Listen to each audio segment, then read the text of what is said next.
All right, this next problem here, what we want to do is find the first term, the common difference, and we want to give a recursive formula for, and this is an arithmetic sequence here. So what we want to do is we have, let's see, we have the seventh term is 4. So we know that a sub 7 is going to be 4, and we know that a sub 13 is going to be 16.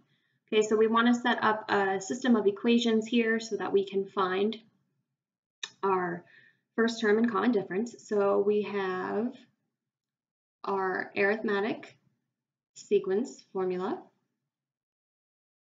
Okay, we know that a sub n is, let's see, in our seventh term, our a sub n is 4, so that would be a 4 equals a sub 1 plus 7 minus 1d. And then we know if 13th term is 16, so that would be 16 equals a sub 1 plus 13 minus 1d. Okay, so I'm plugging the a sub 13 in on the back end on the left end here, and then 13th term over here. So if I simplify these two formulas, I'm going to get a sub 1 equals 6d. And let's see, 16 equals a sub 1 equals 12d, or sorry, plus 12d. Here we go. Okay, so let's go ahead and we'll simplify this. We'll subtract the 6d over here.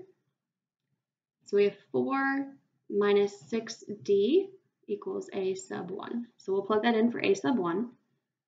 So 16 equals 4 minus 6d. Plus 12d.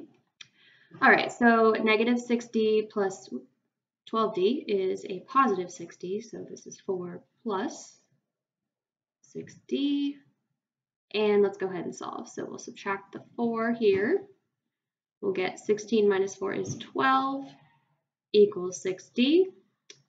We'll divide by 6, and we'll get 2. So our common difference here is 2. All right, then what we want to do after that is we want to find the first term. So let's go back and plug that back in. A sub 1 is 4 minus 6d. So 4 minus 6 times 2 will give us our a sub 1. So 4 minus 12 is going to give us negative 8. And that's going to be our a sub 1. All right, so we have our first term is negative 8. Our common difference is 2, and now we want to write a recursive formula. So recursive formula is actually pretty easy with an arithmetic sequence because you're just going in terms of the previous term. So in this, we are adding a common difference of 2 every time in our formula. So I have my 7th term is 4, and my 8th term would be 6.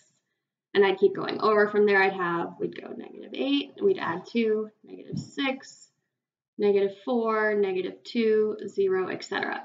So what we're going to do for our recursive formula, we're going to say a sub n equals a sub our previous term plus 2.